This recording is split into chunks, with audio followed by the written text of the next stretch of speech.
Let us keep both the hands on the lap. Slowly close our eyes and let us pray that Shrimataji, in today's session, we would like to know what happened on the 5th of May 1970, the great historic event of the opening of the Sahasrara and the start of Sahaj Yoga. Also, we would like to know the importance of collectivity, and also please take us and establish us in the meditative state.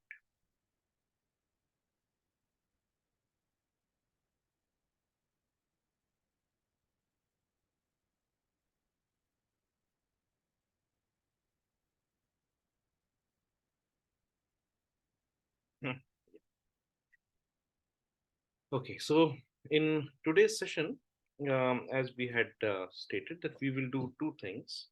One is understand what happened on the 5th of May 1970. It's a very, very big event which happened, and sometimes we do not understand what a great thing happened on that day. So just to give you a small background, this is about Shrimataji.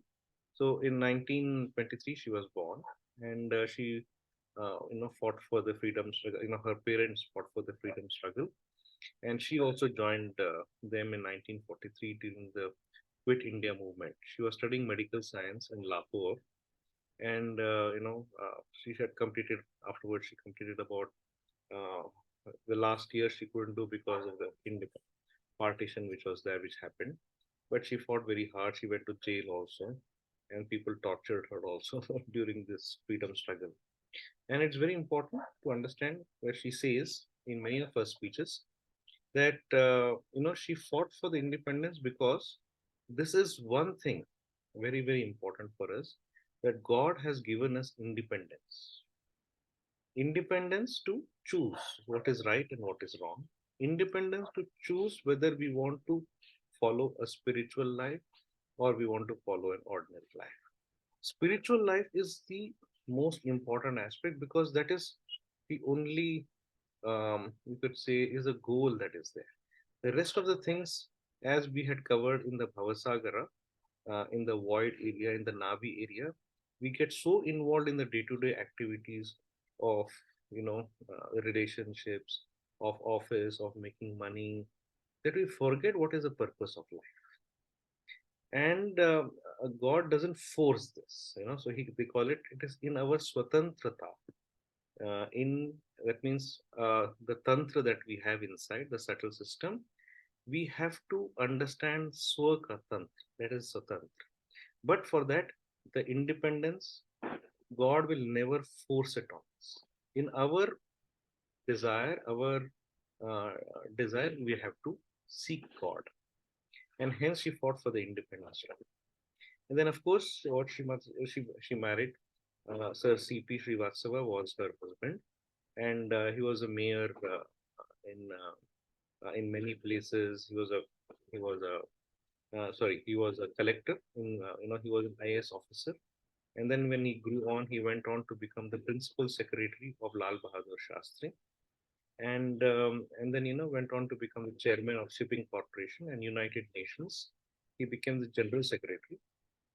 It's a position which is voted for. And for four consecutive terms, at least 16 years, he was voted as United Nations General Secretary for United Maritime Organization. And that's when Shrimataji went to London. So in 1970, she was in India. She had gone to a place called Nargol, which is place very close to Bombay. And she was called by a false guru. And when she went there and saw, in the name of God, they were doing all nonsense. So she felt very sad. She says, now is the time. And on the fourth night, she had gone there on 4th May, and then fourth night, whole night she meditated. And on early morning, 5th of May, she opened this Sahasrara chakra. So now, as we have been explaining, that the we have grown over evolution slowly. That means we were animals earlier, and now we have become human beings. Now the growth has been through evolutionary process. That means not only our physical body has changed, but after the from the movement from animal stage to human stage, the growth has been in terms of the awareness in our brain. So we call that as our consciousness has increased. Earlier, when we were animals, we were not conscious to the smell and all of that, or the beauty, but as human beings progressed, they became much more conscious. That means in their nervous system, there was a what we call as the ascent. So ascent may not have happened physically, but in our understanding of life, understanding our in the nervous system, we started understanding it much better.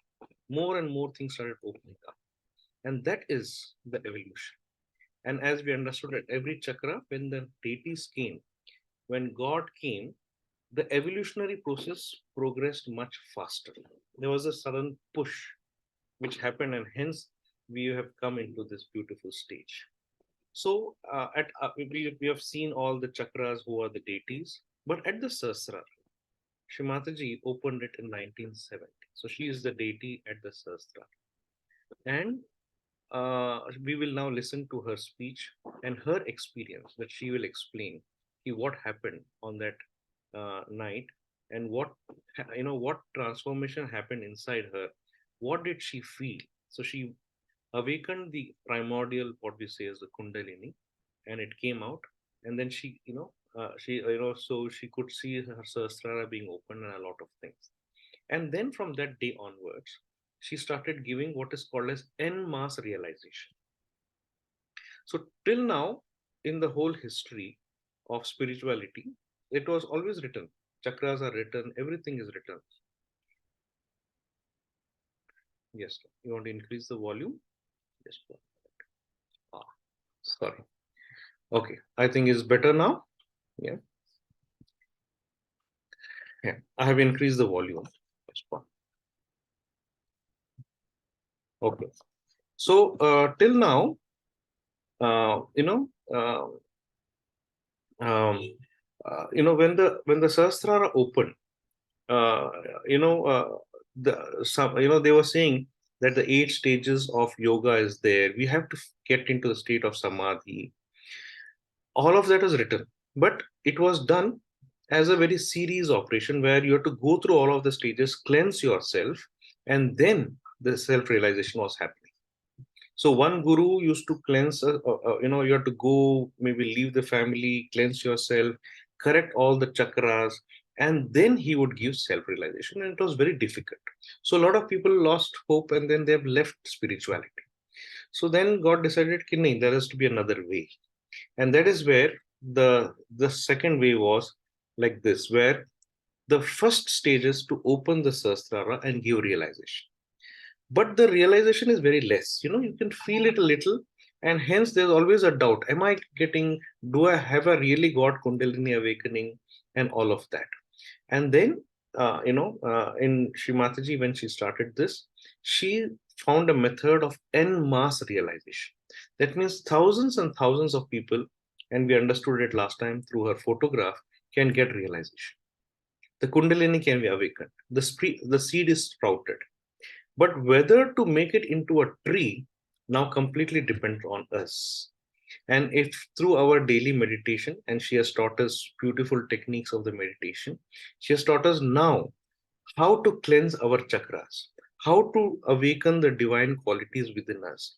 And then the Sahasrara opening becomes more and more, and we feel more and more of this energy. And then our faith that God exists and we can use, we are in touch with Him, in contact with Him, has, it changes. So this is a beautiful journey that she did. And of course, for next 40, almost 40, 41 years, she traveled all across the world on her own cost. So she always believes that you cannot pay for self-realization. You have, God gives it. Like you cannot pay for the mother earth to sprout a seed, right? Of course, you have to pay for the maybe workers to come and till the land and all of that. But the sprouting of the seed, which is a natural process, which is God's process, cannot be paid for. And hence she, traveled all across the world and for 40 years went and spread this great message and gave realizations to millions of people. Yeah, and her great work is still continuing. So come now, let us listen to what happened on the 5th of May on in through her own words, and then we will go to saying that if we have to grow now that we understand what is self-realization, if we have to grow, what should we do? We will take it up in the next.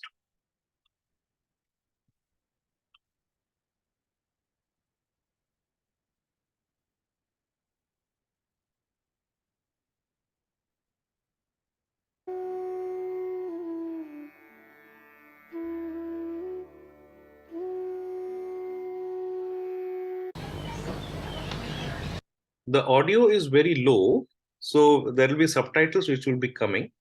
Okay, because it is a very 1982 speech. At that time, the videos was just introduced.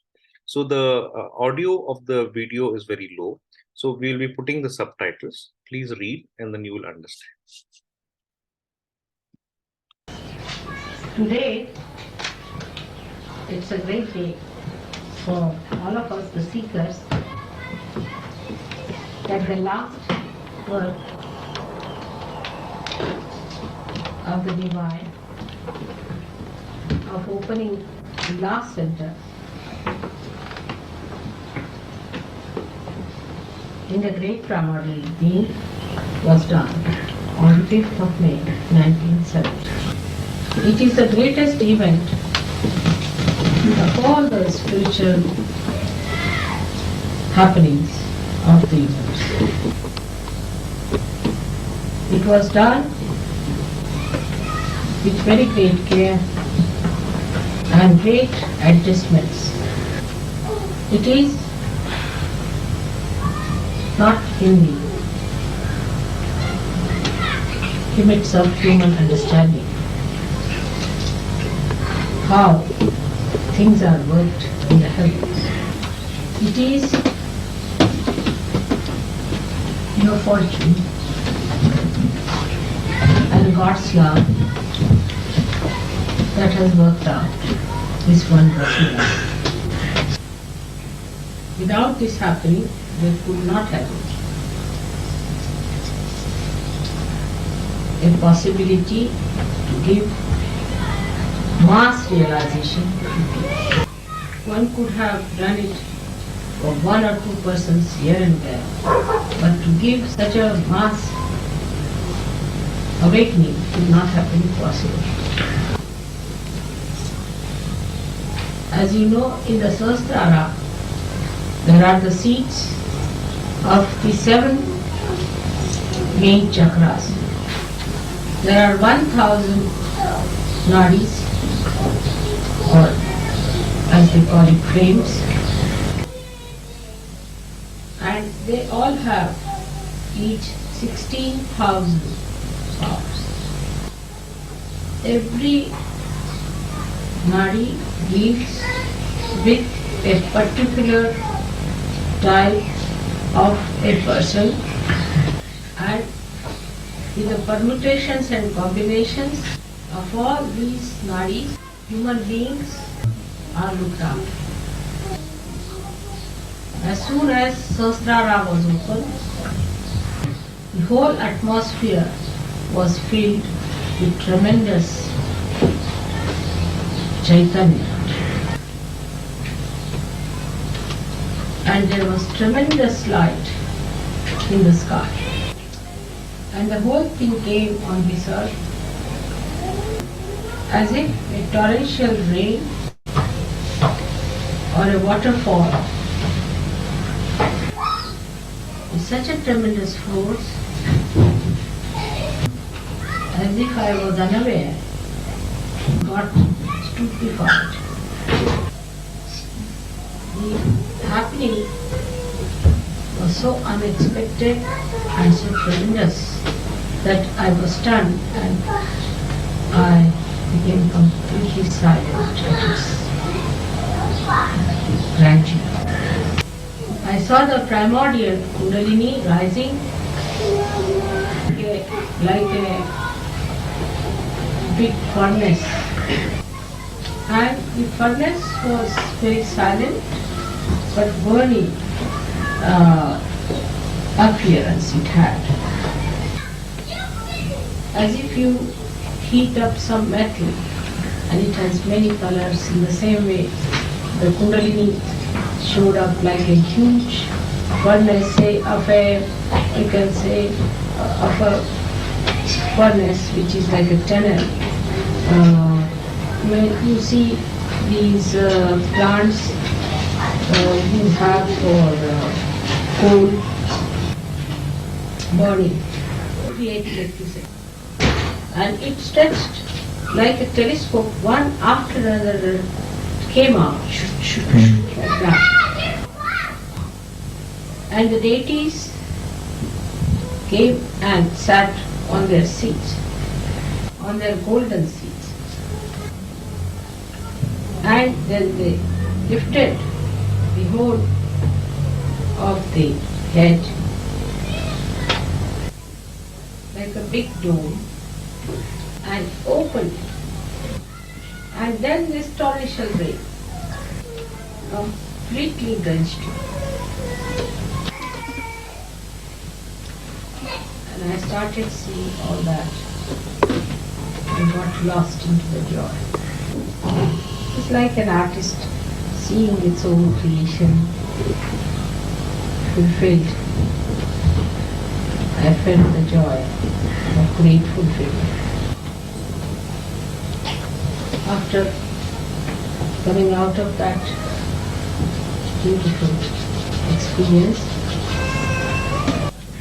I looked around and I saw human beings so blind. And I became absolutely silent.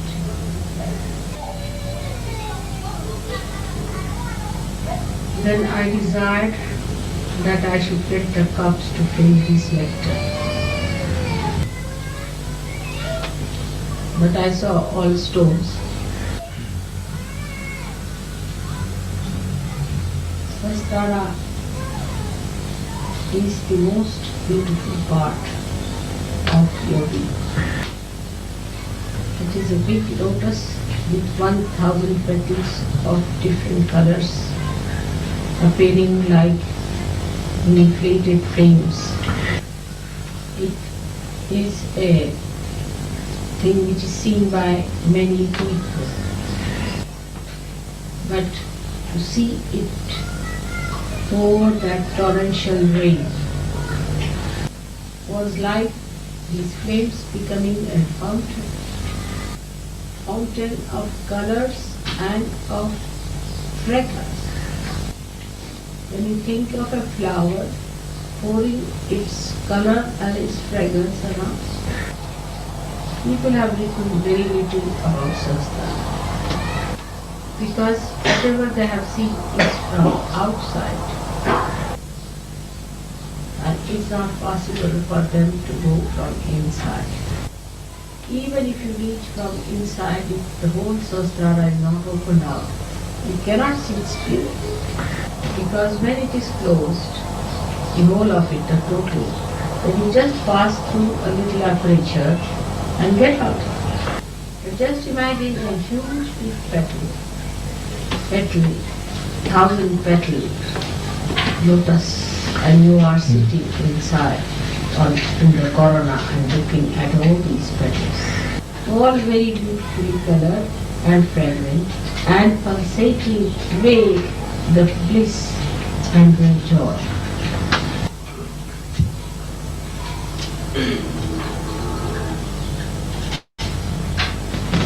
To remain into on that position is the ideal situation. But then, after the silence, you are filled with tremendous compassion and love. And you are drawn out. People who haven't yet known what is having eyes, and thus you try to put your attention to the Sahasrara of millions of people. And then you start seeing the problems that exist in the Sahasrara. And even if you desire to open Sahasrara, which is a very difficult thing, because the channelizing from the divine to human beings has to be through human beings. The power could be with you, but it has to be channelized through human element.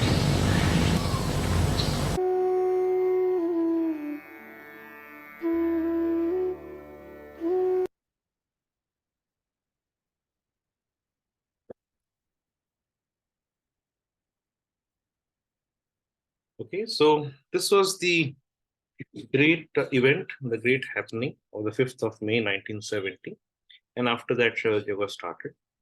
So we have to understand that there was a push in the evolutionary process. You see, till now, we were not able, till now, nobody has been able to feel this all pervading power flowing through the hands. So because the Kundalini gets awakened and the Sahasrara is opened, for the first time, we are able to now, in our consciousness, as I was telling you, the whole ascent happens in the consciousness. In our nervous system, we are first time able to feel the energy flow. So the Atma, which was still now only watching, now starts communicating to us in the form of this energy. So God, who was just watching, now we get in contact with him. The yoga happens. And in that yoga, you start feeling this beautiful energy, which has never happened to me. Now we are able to feel the chakras and the nadis. Now we will be able to, that guides us from inside. Where is the problem and how to correct it and how to balance it. So this great push in the evolutionary process happened from the 5th of May 1970. And I hope we understand that now we have to take it forward. And all great scriptures have said it. In Muslims, they said at the time of Qiyamah, that means resurrection, the hands will speak. So many of the, in the Muslim world don't understand what is the real meaning of it. But here we now understand that this is now our hands are speaking to us. So even in Christianity, Lord Jesus said that, and in the last apostle, when in the Pentecost, that means when he came back after the Easter, suddenly when he came back and met his disciples, and all the disciples' heads, there was what they describe as tongues of flame. So this tongues of flame is again what Srimati described in the Sahasrara. When the Kundalini comes, you can, in the Sahasrara, it feels like that, silent flames. And that's what they could see. So it's described in all religions. Shankaracharya ji said, Adi Shankara said that when you get in touch with God, it starts flowing as Salilam Salil. Right?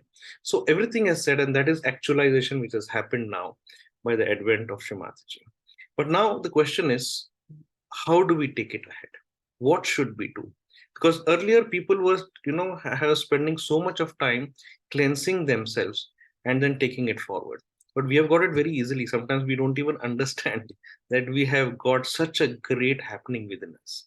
So first is to realize that we have got what a great blessing, which never happened in the history. So we have to understand the greatness of what has happened within us. And now it's responsibility of us to take it ahead. And that also Srimati has made it very easy. And that is what is called as the importance of collective meditation. The only way ahead is collective. So now I will request Anindya to take us through this very important aspect of now, how do we, take this realization ahead, and how do we grow along with that? Yeah. So thanks, Pradyut. That was a beautiful explanation of what happened really on 5th of May. So we are going to now watch a very beautiful video of Shri Mataji's where she talks about the importance of collectivity. Now, as we know, collectivity is referred to in almost every religion. So, in the Christianity, you have call it mass. In Buddhism, we call it Sangh, and so on and so forth. But in this video, Shrimataji starts by asking a very simple question. She says, Buddha got his realization, and we have all got our realization. So, have we become like Buddha? Have we achieved that state? And if not, what is the difference? And then she explains that the primary difference is really in the fact that Buddha spent many years clearing out and all his chakras, working to balance himself, and through many things that he did, he tried to bring all his senses under his control. And hence, when he got his realization, he was able to actually establish this completely within him. What happens with us is slightly different. We have not gone through any of those penances. We have not tried to work on ourselves. By the grace of Shrimataji, she gives us the self-realization, which is really the same happening. The only difference is we are unable to establish ourselves in it because our chakras and nadis are not cleared out. They have not been worked upon, and hence we are not able to establish it within ourselves. अगर मैं हिंदी में बोलूं तो हम इसको धारण नहीं कर सकते और हम धारण नहीं कर पाते, and that is the primary difference between the two.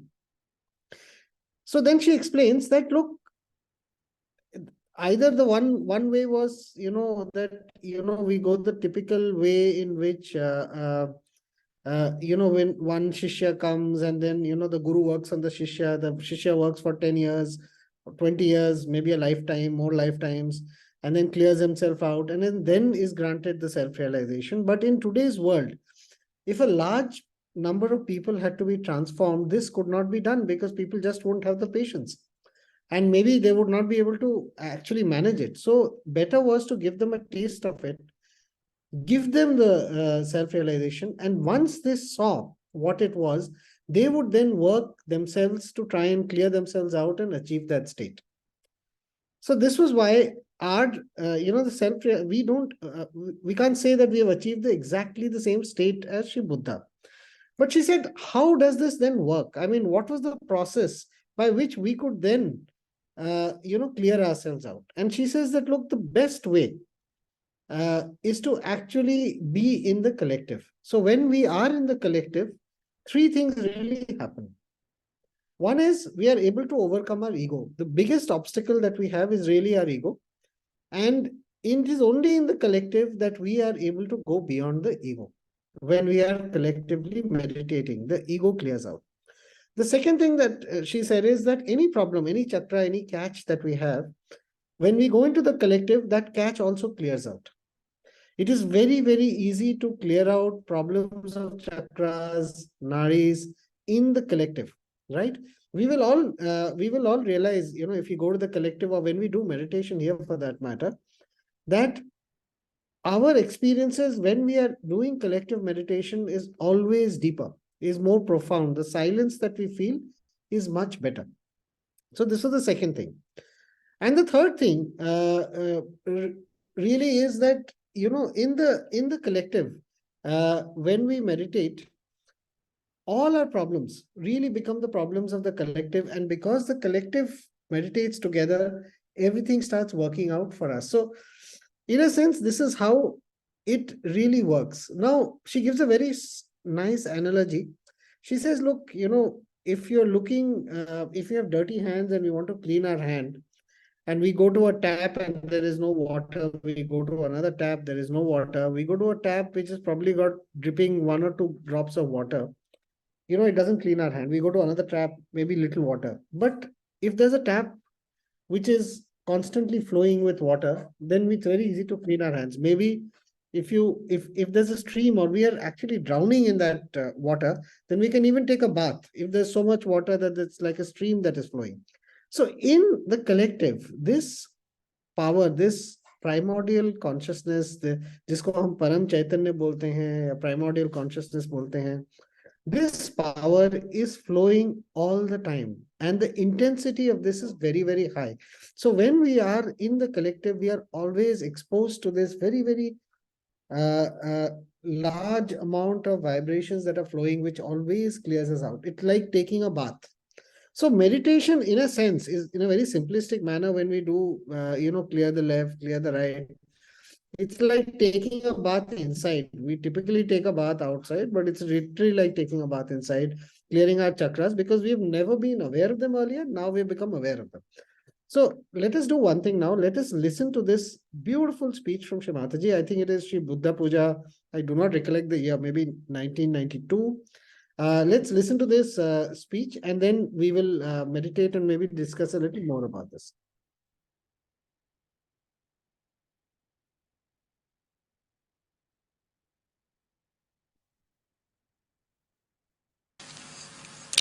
Buddha means a person who is enlightened. So Gautama became Buddha, as you people now have become Sajogis. But because he went through all these various penances, whatever he learned became part and parcel of him. But in Sahaja Yoga, it is all Sahaj. So we always conclude everything that this is after all Sahaj. And when we try to work out anything, we always say, oh, it will work out spontaneously, it's all right, Mother will do for us. This is a common feeling with Sahaja. So whether to put you all through that long process or to give you realization was a question before me. Because in these days of confusion, there cannot be much time to put you through all which Buddha had gone, and he was one individual, I had to put all of you. That would have been very difficult. I don't know how many would have sustained it. Most of them would have dropped out halfway, or maybe quarter of the way. So, it was done in a Sahaj manner. You did not have to sit in a banyan tree, ultimately you got your realization. Your Kundalini was awakened, and you got your enlightenment. But that enlightenment which settled in Buddha is not settled in us because our chakras were not cleansed as he had cleansed his chakras. We had the same body, the same mind, and the same attitude when we got realization. As we were looking at the house of God, still we are looking at the house of God, but you have entered inside the house and you have to look out from the windows. This you forget. And though we are sitting now on a hilltop, out of all the congestion and all the traffic, still you see a car, you get frightened. You don't know you are sitting on top of a hill where your mother has put you nicely. And that is how you try to behave. When I get reports about Sajogis, I'm quite amazed that they do not know that they are realized souls now. That's why Buddha talked of desirelessness. It's not possible before realization, even after realization I find it's difficult. Some sort of a subtle desire exists, and where you have to work it out, we do not work it out saying that our ego will be catched. So wherever it suits us, we work that way. Wherever it suits, we work this way.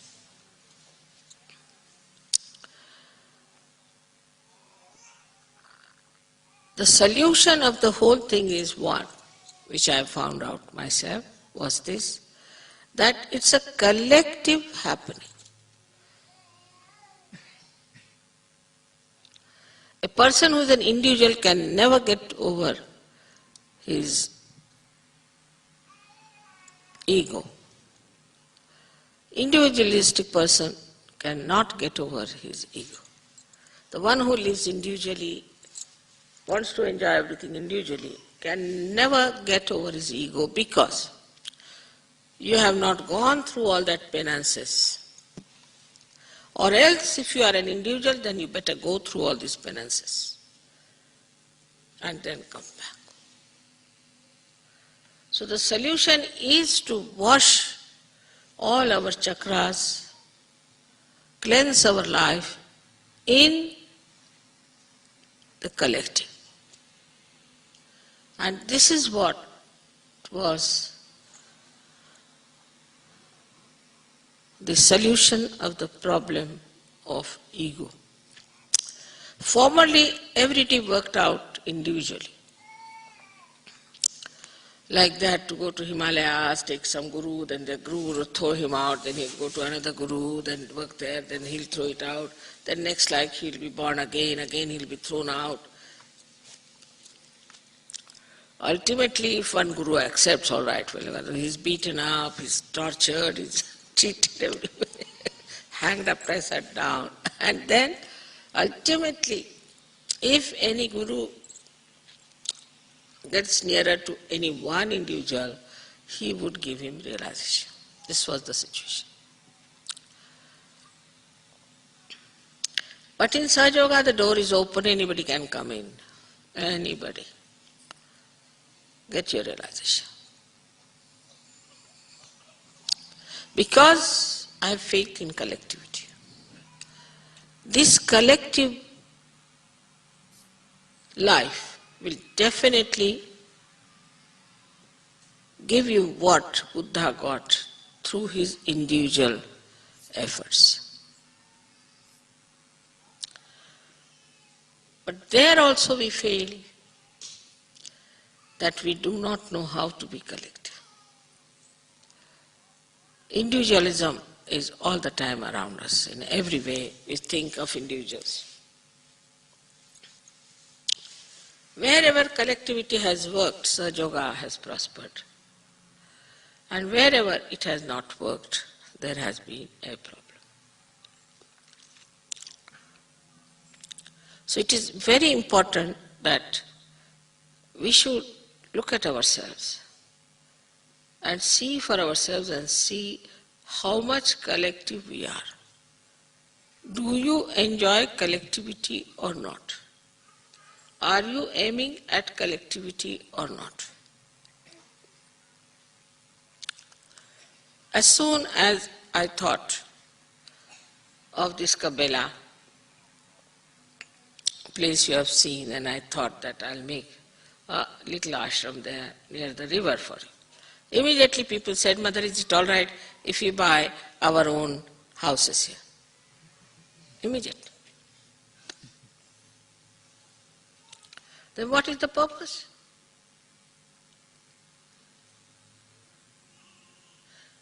And then they will call me, Mother, please come to my house for dinner.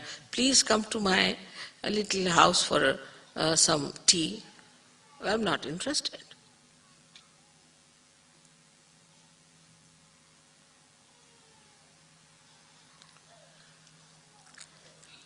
So in Sahaja Yoga, unless and until you really become collective in every sense, you cannot ascend and you cannot wash yourself, you cannot cleanse yourself. This point he did not say, but in a way he did say, because he has said, Buddham Sharanam Gacchami. First I surrender myself to my self-realization. Then he said, Dhammam Sharanam Gacchami, means the dharma in me, I myself surrender to that dharma. That is spirituality. And thirdly, he said,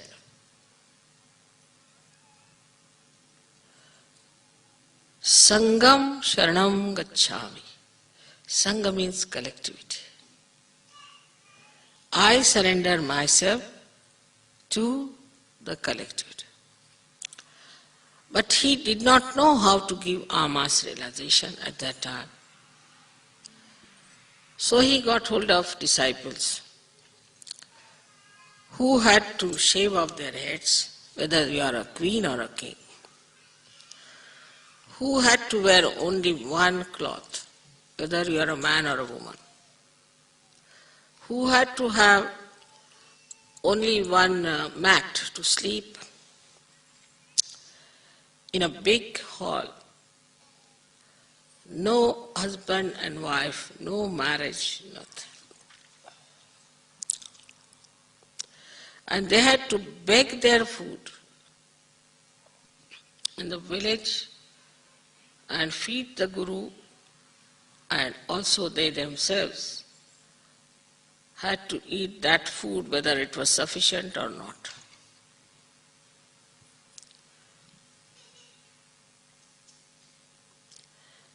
That is not in Sajok.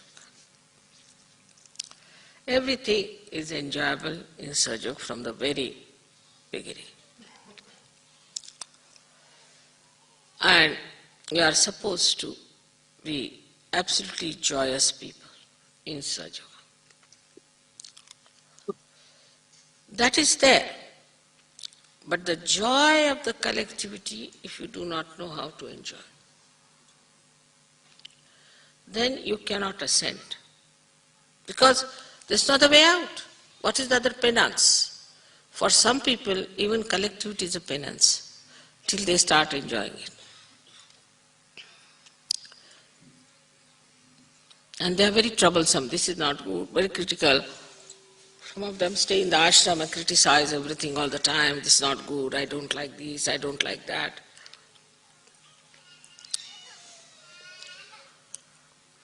So here, in complete awareness, you cannot be mesmerized. If you are mesmerized, then you can live whatever way you like. But in complete awareness and full understanding, we have to become collective. This is one of the solutions for our cleansing.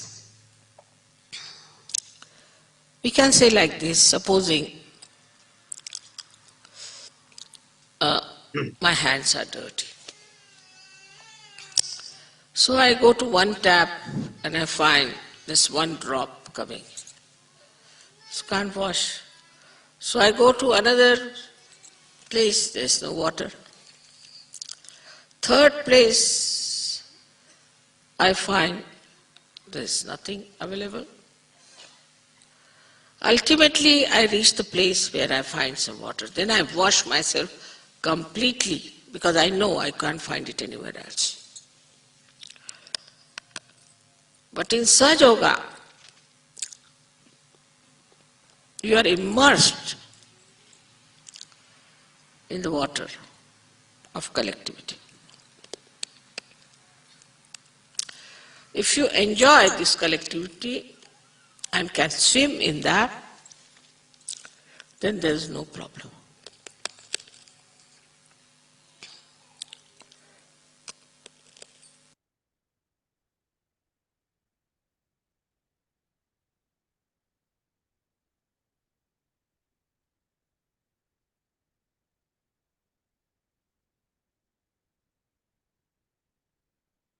So we saw that beautiful speech of Shri where she explained to us the importance of collectivity. Now, as we are growing deeper and deeper in our understanding of Sahaja Yoga, it becomes very important to actually start attending the collective meditation very, very regularly. The collective meditation is, we have centers all over Bangalore, and it is always advised that at least once a week, we should attend a collective meditation. Few things we will notice. One is, as she explained, it's the only place where we can get over our individual egos. This individuality is the problem. that we have to overcome.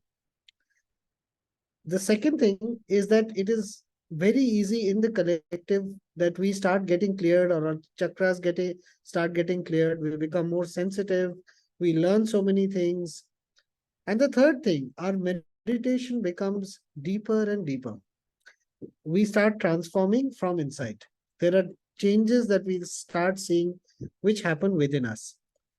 And now let's move to the final part of today's session, which is really the meditation session where we try and experience this thing. So I'll switch off my video.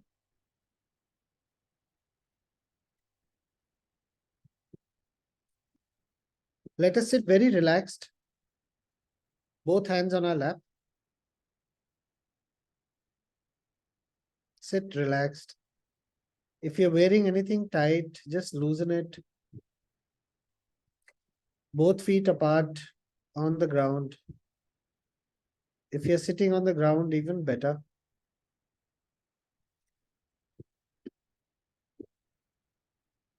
And just for a couple of minutes, let us just sit in silence and feel this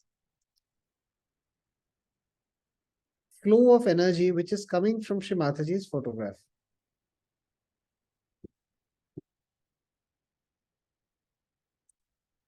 A couple of sessions back, uh, we had played that video where Shri Mataji explained the importance of a photograph, and we learned that from her photograph, her powers, the Shakti, the energy, the Param Chaitanya is flowing all the time. And when we sit humbly in front of that photograph with our hands open, these powers start working inside us. They start clearing our chakras, our nadis, and slowly they start bringing us into balance. Just for a minute, we will experience this.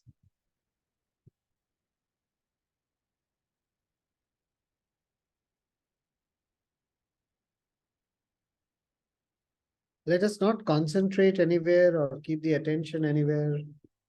We have to learn to just relax, allow the attention to be loose. This is something we have to practice in meditation.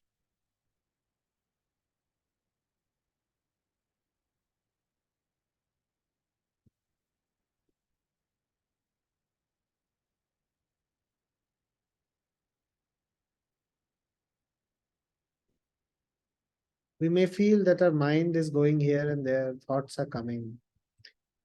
The moment we realize, we just pray that, Mother, please bring us back into thoughtlessness, and the thoughts will go away.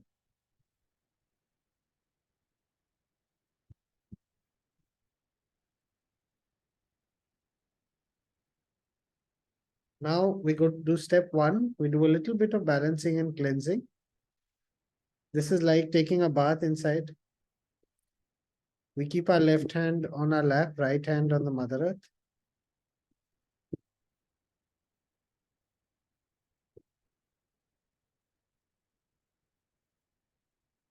And we make a small prayer. Mother, please clear our left channel. And after that, we just wait for a minute or two. Again, we do not concentrate, just relax.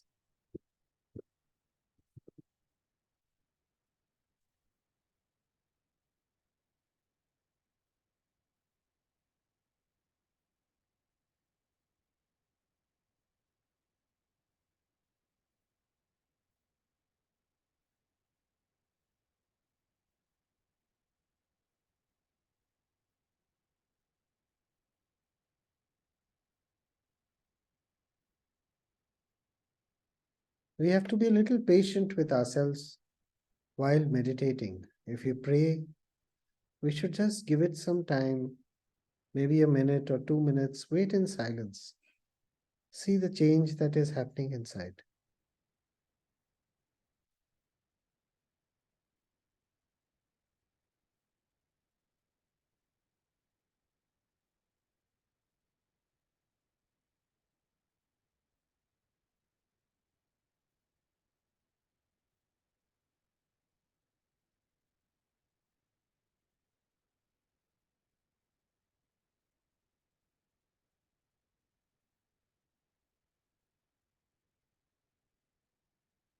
Slowly, as we start feeling lighter on our left hand, some of us may even feel this coolness on our left hand or some sensation.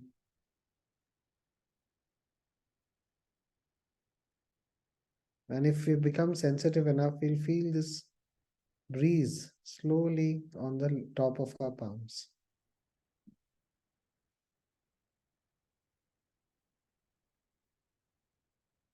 Now we go to step 2, which is keep the right hand on our lap, left hand towards the sky, palm facing the shoulder. Sit again very relaxed.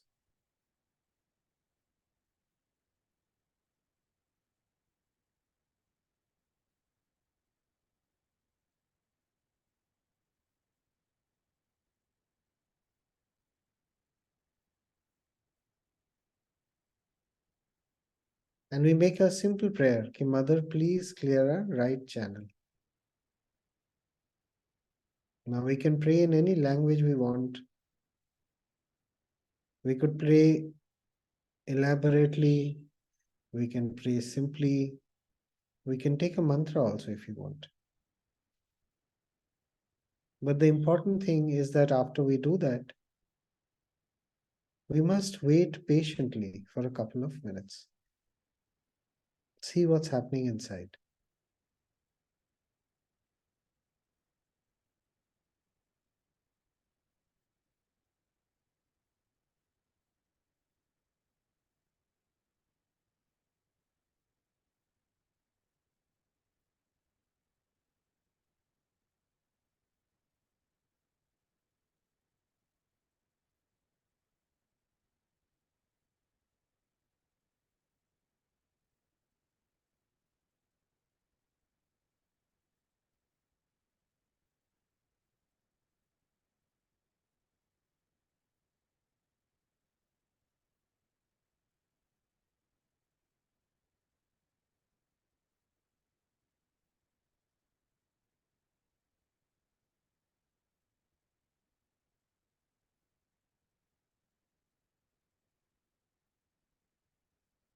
Slowly feel that our right channel is becoming lighter. The right hand is feeling cooler. So we go to step 3, which is keep both hands on the Mother Earth.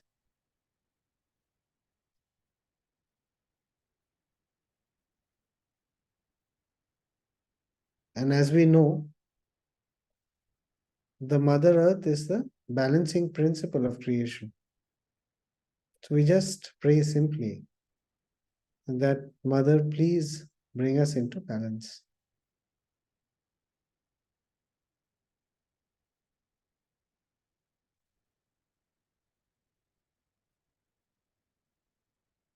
And the Mother Earth absorbs and pulls in all the negativities, the imbalances within us into herself.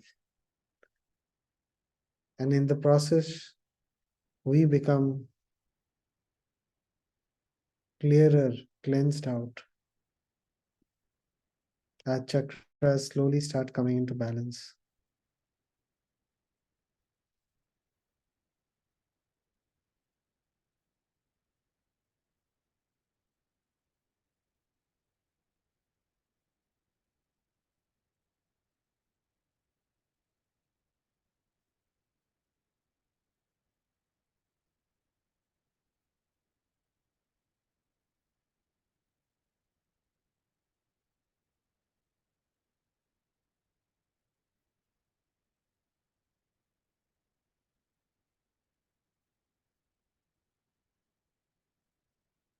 And now finally we go to the 4th step, which is keep both hands on our lap. Sit very relaxed.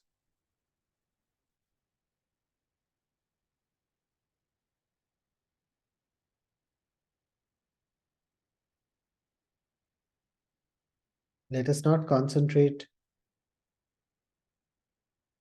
Let us not keep the attention anywhere. Just allow the attention to be loose. Meditation happens when the attention inside us becomes still. We let it loose and it doesn't move. Thoughts don't come. That effortless state is known as thoughtless awareness. So let us just sit relaxed and pray that Mother, please bring us into balance and take us into the meditative state of silence, of complete thoughtlessness.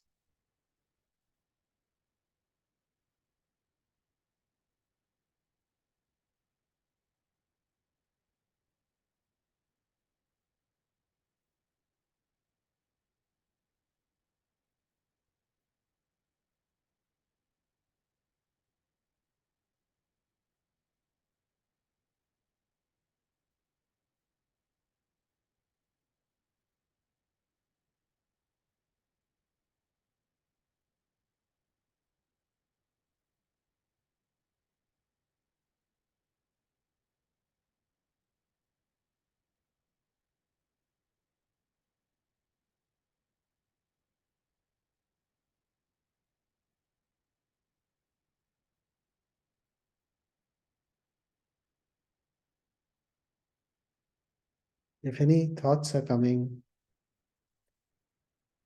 just let go of them. Pray to Mother. Okay, Mother, please take away our thoughts and take us into thoughtless meditation.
Now let us slowly open our eyes and look at Shri Mataji's bindi and just be in thoughtlessness for some time. Just look without thinking.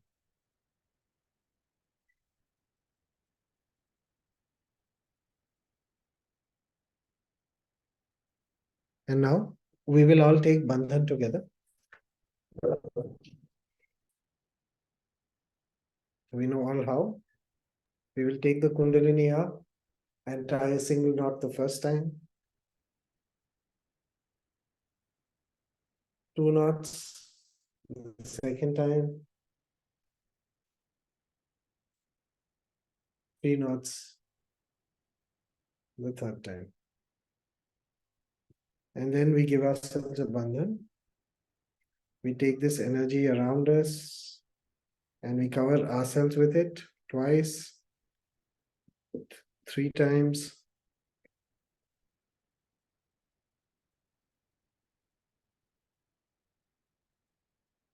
Total of 7 times. 7.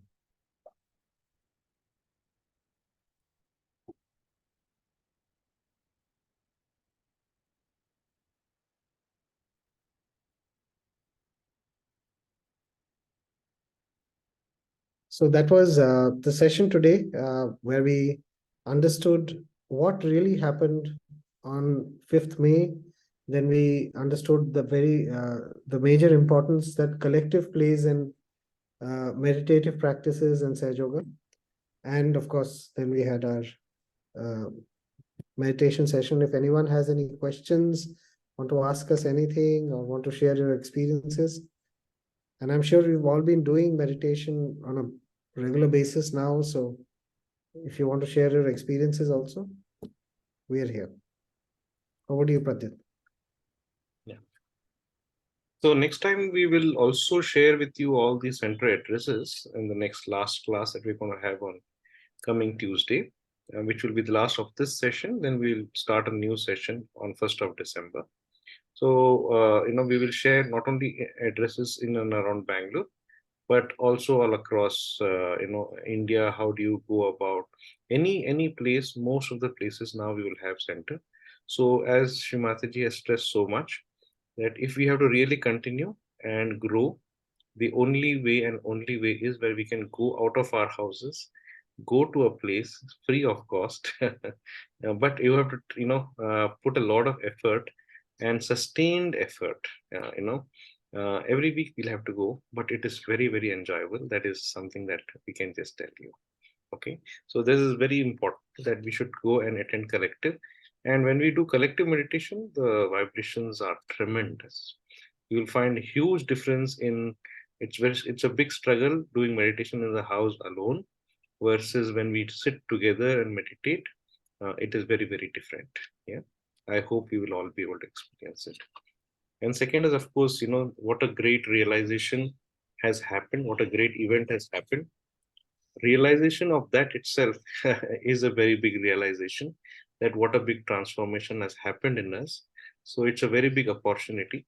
So we have to somehow, make it grow and don't lose this opportunity. That is the second message I would say of today.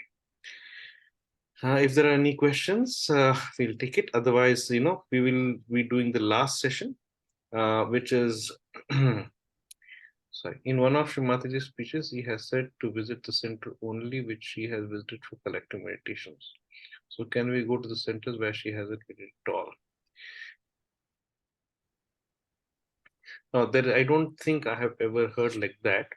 Uh, you know, uh, uh, there are many, many places in the world where Srimataji has never gone, but our photograph is equivalent to her. So when you place the photograph there, automatically the vibrations and the god comes there. So it is not, I would say that you can go to any place where we all are sitting together.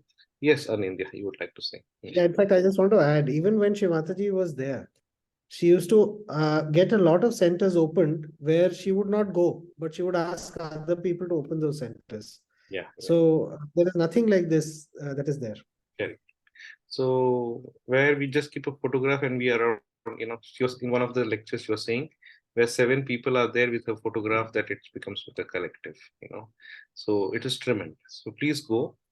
In Goa now there are so many centers. We have been to Goa, I've been there many times. So please go to the collective. That's very, very important.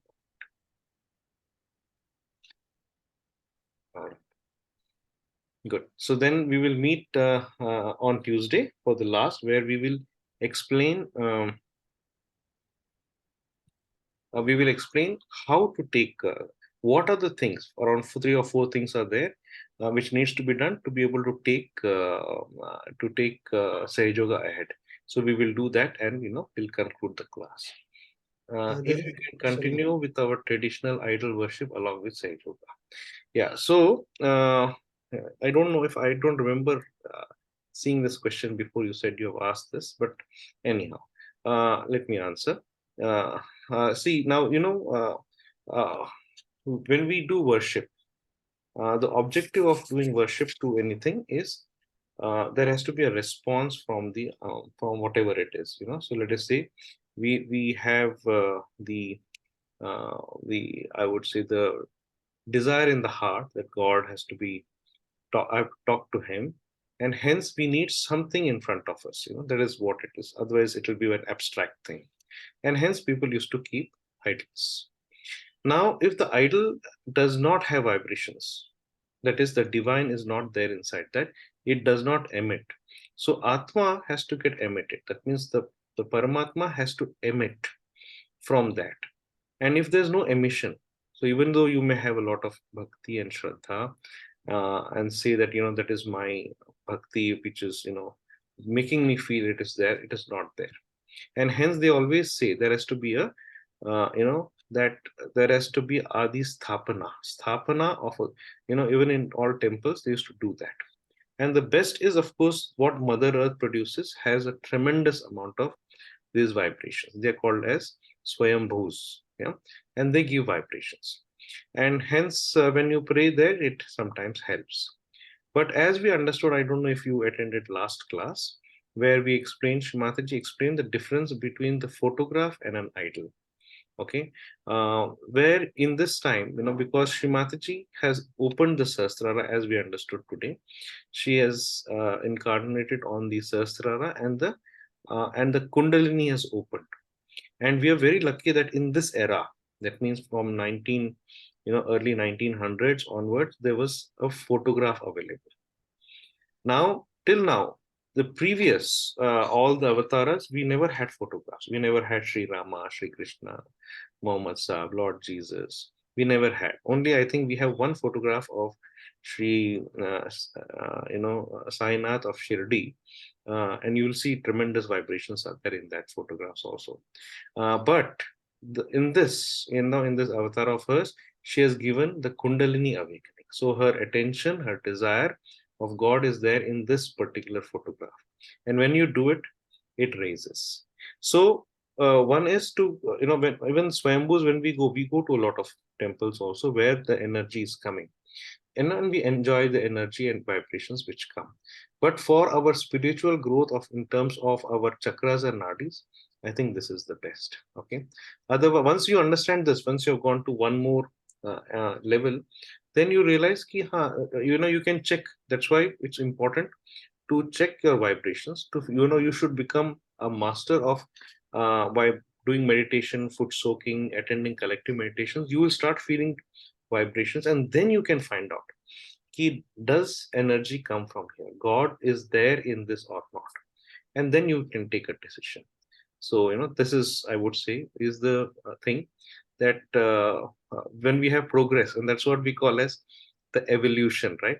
So there is a progress. And when we progress, sometimes we will have to leave whatever we are doing earlier and take up the next step of how do we go forward. So that is a very important thing. Yeah, I hope I answered that question which Preeti PN has put. All right. Okay. Yeah. So then what we will do now is that we will meet on Tuesday, and we will conclude. And then if you would like to continue, you'll all be in the same group. In the same group, we will add new people, and we will continue these sessions, but the introduction will be very same. We will go through the introduction, self-realization, and the introduction on all the chakras, nadis, and then, take it ahead. But it is better if you want, you please do join again, because the more you see, once you are through your experiences, when you gain, your understanding of the same aspects will increase better and better. Yeah. All right. So then good night, and then we will meet on Tuesday, 8:30. Thank you. Have a nice weekend. Yeah. Good night.